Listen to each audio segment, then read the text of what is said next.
I am a survivor of domestic violence and sexual violence.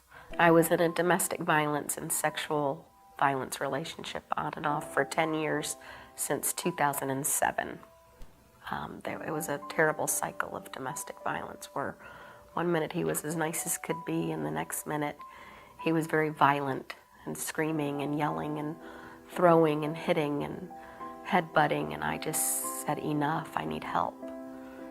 I did go back and forth into the violence. It was very hard to leave the cycle of domestic violence. I got my children removed and the abuse that was perpetrated on them as well by their father. And that was a hard journey because I so badly wanted him to change. I didn't want him to be abusive. And so I had that hope. Of course, he never did change. But one thing I would say to victims and survivors, don't be afraid to get help because there is hope.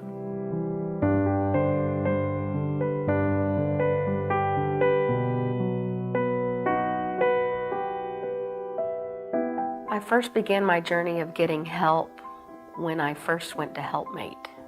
Some of the emotions I felt when I was beginning to reach out was unsure, scared, uneasy, anxious about getting help, of what could happen. But I wanted to get help. I knew I wanted help. If I could go back, I would tell myself that no matter what, you didn't deserve to be abused or your children. But my journey was I got help. I sought out a 50B restraining order. Helpmate was very helpful with the court advocates that they provided, with shelter that they provided, with resources that they provided. And that was the beginning of really getting into my journey and learning how to get help.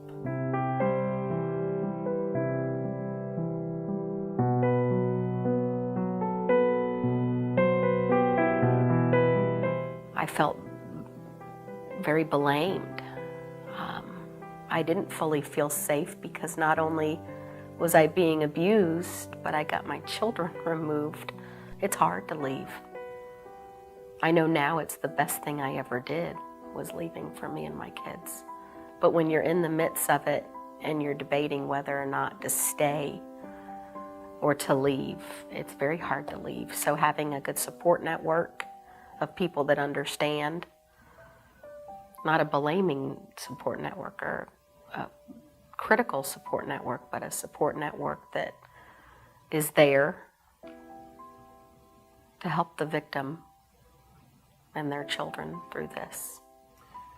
Because I think it's an epidemic. It takes a whole community to gather around the victim and everybody working together and figuring out how system approaches can work on how to help ensure the safety of the victim.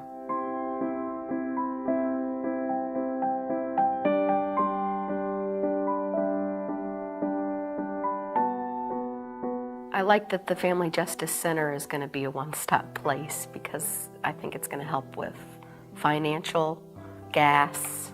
You can go to all one place to get help, where when I got help, I had to go to many different locations to get help. So I think it's great that the services are coming to the victim and their family. I think it's going to help stop or maybe eradicate domestic violence over time. I think there's really going to be a lot of help, that it's okay for the victim to get help, that they don't have to be scared to get help. I think there's going to be more education around that.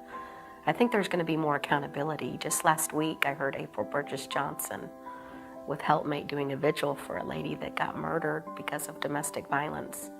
And she said there is help for the victim and the perpetrators need to be held accountable. And I think Family Justice Center is moving in that direction.